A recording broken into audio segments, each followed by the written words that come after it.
Alrighty, welcome back, everyone. We just talked about some of the potential double-digit upsets this upcoming week. We had a pretty straightforward week one, and you tend to find that water finds its level in college football, so maybe we have a little bit of a crazy week this upcoming one. But at the end of the day, let's get into some questions that are lingering following week one heading into week two, and the biggest one I have is it the ACC, and is the ACC Miami and just everyone else? Is Miami just that much better than all the other teams in the ACC? And I think a lot of this comes down to what all the other teams are going to do the rest of the season. Obviously, Florida State has already buried themselves. I'm done talking about Florida State when we talk about the ACC race. Just plain and simple. I'll be honest. If they earn their way back in, then maybe I'll talk about them. But as of right now, they're nowhere close. But then Clemson did not look like Clemson on Saturday, or at least the Clemson that I remember. The Clemson that everyone remembers in the 2010s. That was not them. I can promise you that. So it does not look like the team that we've come accustomed to. It looks like another year where they might just be a little bit disappointing, but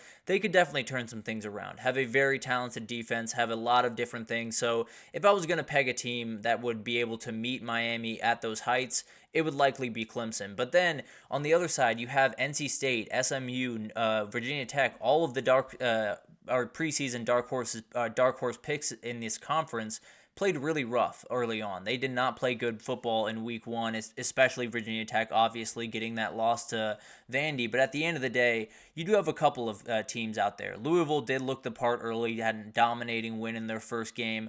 Georgia Tech is playing really good football. I don't necessarily think they're going to make a run just because of that schedule, but they're doing some really good things and just taking it week by week over there. They have a couple other teams. Syracuse possibly could make a run, but at the end of the day, Miami is setting the pace out there, and it looks like they are a little bit far in front of the competition. So we'll see what happens, but at the end of the day, as of right now where we sit, it looks like Miami is just going to run away with this conference. Obviously, that's likely what's not going to happen. We'll likely get some other team that throws their hat into the ring, but man, it looks like everyone's playing for a distant second right now in the ACC. Is Billy Napier's fate written is another question that I want to ask, because this is a very tough one to wrap your head around, because coming into this season, everyone felt like there was a quiet confidence around Florida, and I bought into it, and I very much apologize for getting anyone else on that bandwagon if I did, because it was really ugly on Saturday. I can promise you that. And I think when you look at Billy Napier, there are a number of different questions here. When do you fire him? How does it affect the entire team? You brought in two really talented kids in LJ McCray and DJ Lagway this past cycle. Are they gone if Billy Napier's gone? So there are a ton of different questions around this. But at the end of the day, you can't be Florida and walk out and have that performance on Saturday. You can't be flat. You can't be unprepared and just downright weak in that game. So it was embarrassing. There's no other way to put it. And I think when you look at this, a lot of this has to do with the fans. A lot of this has to do with just the fact that the fans are relatively done with this. You saw it on Saturday. When Miami started really rolling on Saturday, you saw the Swamp just slowly start to deteriorate and do it pretty early on in that game. And I think it was just the reality of this offseason where you're trying to buy yourself into Billy Napier can turn it around. There's more talent on this team. They have the ability. Graham Mertz is a quarterback that is comfortable in this offense. You have all of these different things that you're trying to convince yourself of. But once you see it on the field, it's very quickly for all of that stuff to fall apart. So I'm not saying he's going to be fired tomorrow. I'm not saying he's going to, be absolutely buried and he's absolutely done, but anything other than a dominating win over Texas A&M in a couple of weeks and maybe continuing on from there and getting a couple of wins you shouldn't have, I don't think he has a shot. I'm having a hard time finding a path for Billy Napier, at least with this team that he put out on the field on Saturday, to find his way even to like the end of October, the middle of October, frankly. If they play that Tennessee game and get taken to the woodshed, I would be not surprised at all if there was a pink slip on his desk by the Monday morning. So it's going to be really interesting to watch this one, but as of right now, I'm having a hard time talking myself into Billy Napier being the head coach of Florida after this year. Moving forward to Dabo, we got another question. Does he change his ways after this season? Obviously, he's been the no portal guy, and he's been very steadfast in that. And while I very much respect his stand of standing on this is the way I'm going to go about business, this is the way I want to go about business, and this is the way that I think we can go about business, he was wrong, just plain and simple. I really respect the principle stand. it doesn't mean it's not the wrong way to go about business. This team needed wide receivers, and he knew that. They needed running back depth, and he knew that. They needed linebacker depth. They needed O-line help, and he knew all of that. Those things could have been fixed in the portal. And it's not like this team would have been leaps and bounds better. It's not like they would have, totally torn apart Georgia in week one. I promise you it wouldn't have been that ugly. I promise you if they had a little bit more running back depth behind Phil Maffa, if they had more receivers to throw the ball to, if they had linebacker depth behind Barrett Carter, they would have the ability to make those plays down the stretch of that game to at least keep it close and make that game an actual Georgia against Clemson, not what looked like Georgia against Purdue or someone like that. So it was really, really ugly on Saturday, and I think it's one of those things that Clemson could turn it around, go to the ACC title game, and then everything is forgiven, and Dabo just continues on his way. But I just don't think that's going to happen. But frankly, even if Clemson falls off a cliff this year, even if they go 8-4, 7-5, and things are really, really ugly, I think Dabo is Dabo. I genuinely think that even with all of the pushing from the outside, even with all of the forcing to go into the portal, I don't think he's going to do it. I think the more likely scenario here is that he might just hang him up at the end of this year if everyone's pushing him in one direction that he does not want to go in. He might just hang him up and go do TV. I know that sounds crazy with how much he loves coaching and how long he's been in the sport, but as of right now, he has no inclination to go into the portal, and I can't imagine that really anything is going to fix that at this point, especially after the last 2 years they had. If he was going to flip that switch, I feel like he would have already done it. But maybe my reading on that is wrong. Maybe he would definitely jump in at the end of this year, and if he doesn't, I can almost promise you that this is going to continue for Clemson for as long as they don't do the portal. But moving on to Mike Norvell, where do they go from here this year and beyond? How do they kind of bounce back from this? Because it's going to be an ugly year. This is a bad team. There's really no other way to cut it. And a lot of that is on Mike Norvell. I've talked about that in the past, but these players just are not Florida State level players. There are a couple out there. There's Patrick Payton, there's Shaheem Brown, there's a number of players that are good. There's no doubt about that. There are a number of players that will play NFL football on this team. They are not a good team collectively. They just aren't. The portal was not good enough to them this past little bit, and their high school recruiting has not nearly been good enough for them to feel confident in the depth behind those portal pieces. So I think there's a lot of different things going on here. I made a prediction a little bit ago that I think this season is going to dictate the portal a lot going forward and how much people lean into it, how much people lean away from it.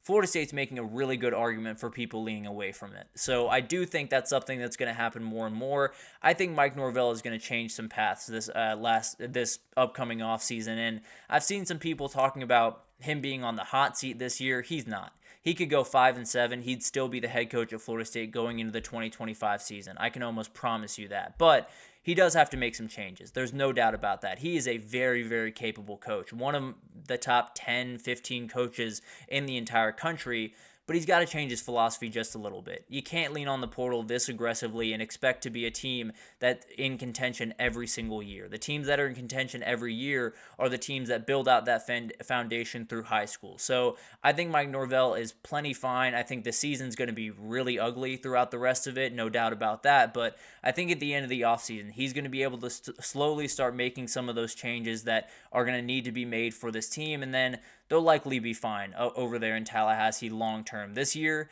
strap in. It's going to be really, really ugly. But then on the other side, then Mike Norvell can really get to work on rebuilding this program the right direction. So will be interesting to watch. But at the end of the day, I expect some pretty aggressive changes in roster construction going forward for Florida State. Then let's roll through these last couple because I'm going a little bit long here. But who had the most impressive performance in week one? We had a couple of records broken with Ashton Jainty and Tatoria McMillan doing just ridiculous stuff. Nico Iamaleava put up ridiculous numbers. Jackson Dart put on a show. Travis Hunter is the best player in the country by a mile. Just absolutely remarkable. Carson Beck, Drew Aller, Miller Moss all had great performances along with Garrett Nussmeier. But there are a million different options. The guy that did it was Cam Ward. It was remarkable to watch this kid go to work on Saturday. And I understand this Florida team might not be quite as good as we once thought, but man, they are going to work. This is a really, really talented team. And when you see what Cam Ward did on Saturday, if you can make a Heisman moment type play on Saturday, he did it.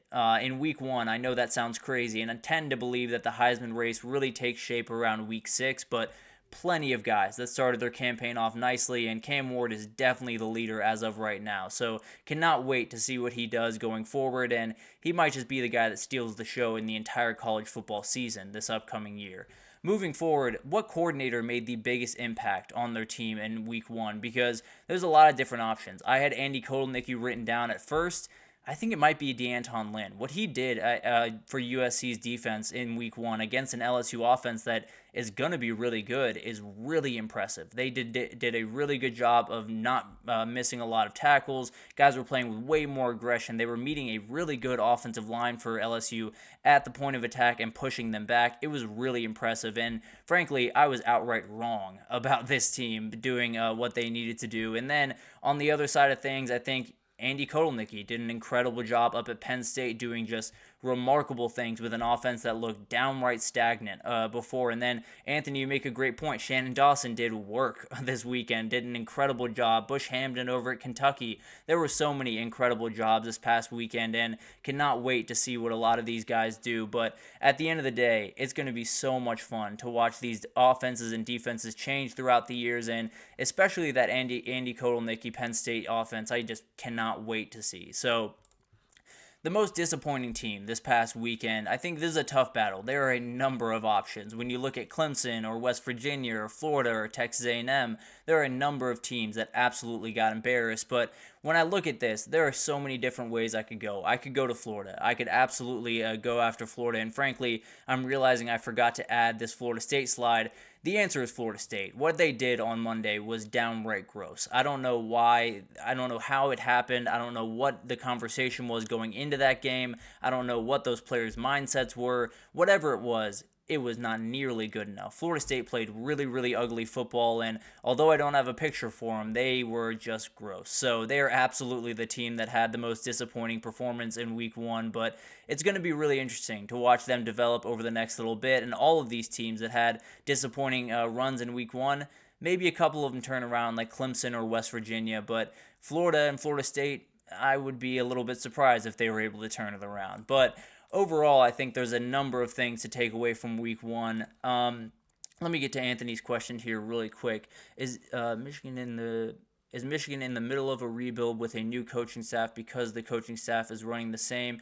So that's a big question, right? You know, how much has really changed around Michigan? Is it the status quo that they had around Jim Harbaugh and they're just continuing business, or are there changes that are going on behind the scenes?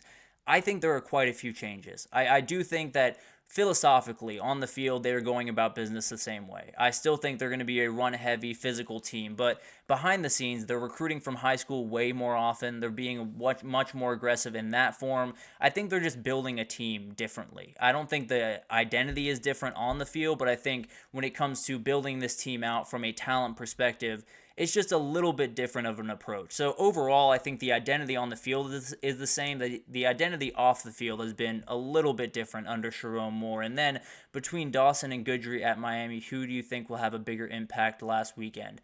Frankly, I think it was Lance Goodry. I understand that, what they did on offense was downright remarkable, and there's no doubt about that. But I gotta say, I thought this Florida offense was going to be able to keep Miami off balance. I thought they were going to be able to go at this secondary just a little bit, and they were not able to, not even a little bit. It was absolute domination. I was really impressed with what Lance Goodry was able to do with a lot of new pieces in that back end and a lot of new pieces on that front end. He was able to get pressure all day, even with Ruben Bain going out. So, although Shannon Dawson went to work this past weekend, I think Lance Goodry was as impressive, if not more. But that'll do it. I'm running very long here, but that'll do it for this edition of the GSMC College Football Podcast, brought to you by the GSMC Sports Network. Your support means a lot to us, so please remember to subscribe to the show, leave a positive review. It does make a huge difference. Also, follow us on Facebook, Twitter, TikTok, Instagram, all of the social pages for all of the content and updates you could possibly need. But